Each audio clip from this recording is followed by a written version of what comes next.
Media Argentina kena karma, media ASEAN sanjung timnas Indonesia U20. Kunci skuad Garuda Nusantara perembalukan tim level dunia Argentina. Menpora bocorkan jadwal latihan di IKN. Simak informasi selengkapnya sebagai berikut.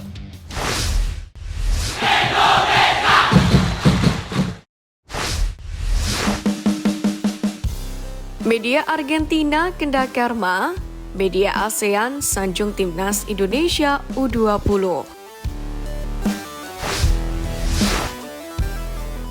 Keberhasilan timnas Indonesia U20 mempermalukan Argentina mengundang beragam reaksi dari banyak kalangan. Tak hanya pecinta sepak bola tanah air, media-media rival skuad Garuda pun turut kagum dengan perjuangan KDRL dan kawan-kawan. Sebagai contoh, media Malaysia Makan Bola yang menuliskan dalam judul beritanya bahwa Indonesia telah pamer taring di hadapan Argentina.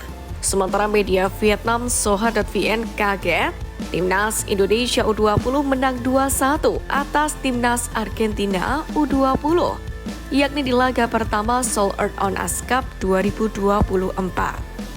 Soal bahkan menyebut pelatih timnas Indonesia U20 Indra Syafri pun tak percaya Indonesia bisa menang. Lantas, Soha membanggakan Indonesia sebagai tonggak harapan ASEAN. Padahal media tersebut kerap mengkritik perkembangan sepak bola Indonesia.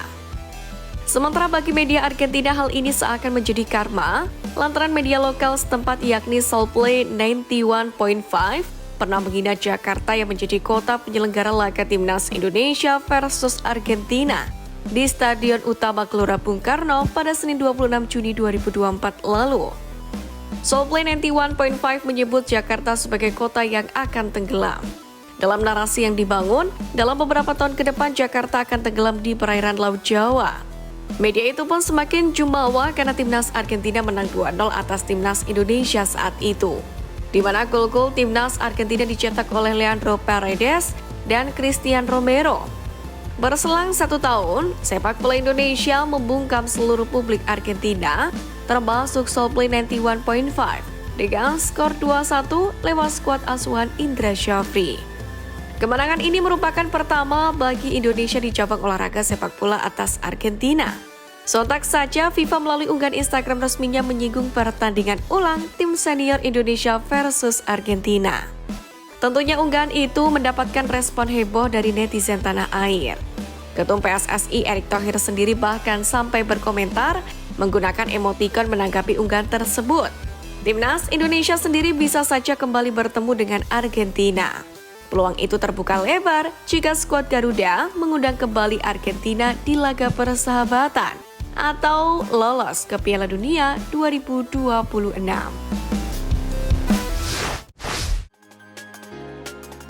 Kunci skuad Garuda Nusantara perbalukan tim level dunia Argentina.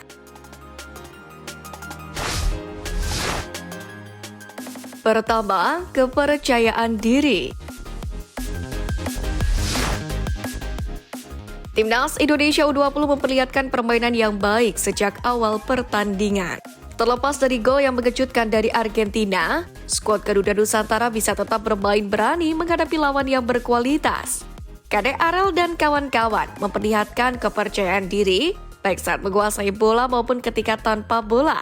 Mereka mampu menjalankan skema build up dengan baik saat dalam kondisi tertinggal. Tak hanya itu, ketenangan para pemain juga layak mendapatkan apresiasi tersendiri. Hal ini terutama diperlihatkan sektor pertahanan. Mereka juga tetap menjaga fokus untuk mempertahankan keunggulan.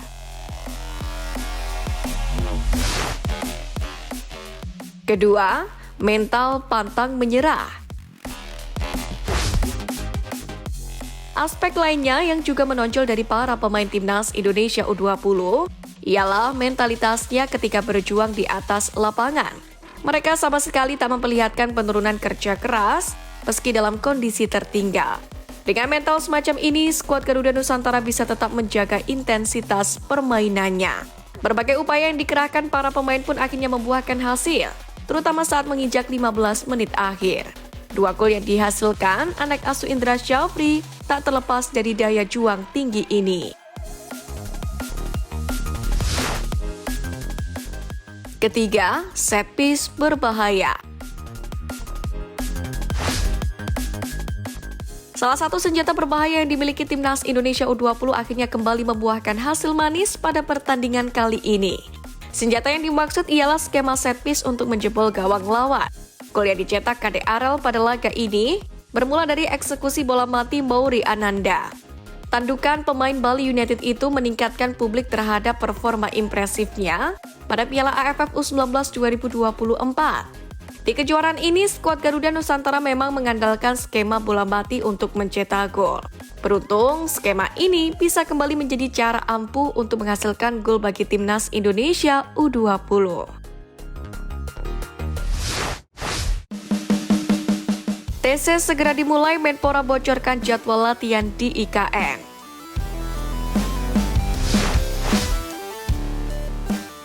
Kabar menarik datang dari timnas Indonesia yang dijadwalkan akan memulai latihan di Pusat Latihan atau Training Center Sepak Bola di Ibu Kota Nusantara atau IKN pada September mendatang.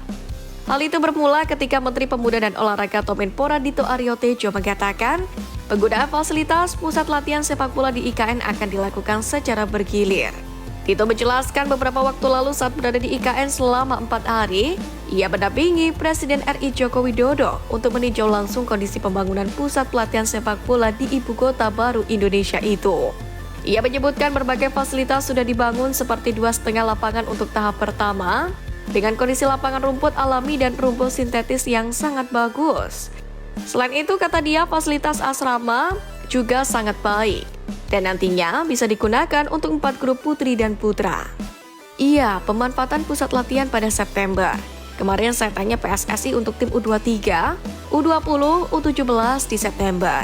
Nanti kita akan lihat bagaimana kepastiannya akan digunakan, siapa yang pertama. Jelas, Dito. Menariknya, ia membeberkan bahwa penanaman 450 bibit pohon juga telah dilakukan, sehingga fasilitas itu akan dikelilingi pohon yang rindang. Dito pun mengatakan, pengembangan fasilitas pusat latihan di IKN ini pun akan menjadi contoh untuk dilakukan ke depan terhadap berbagai cabang olahraga lain. Tentu menarik untuk menanti aksi skuad Garuda di pusat tempat latihan baru ini. Mengingat tim Merah Putih selama ini melakukan pemusatan latihan dengan menyewa, baik di dalam negeri maupun di luar negeri.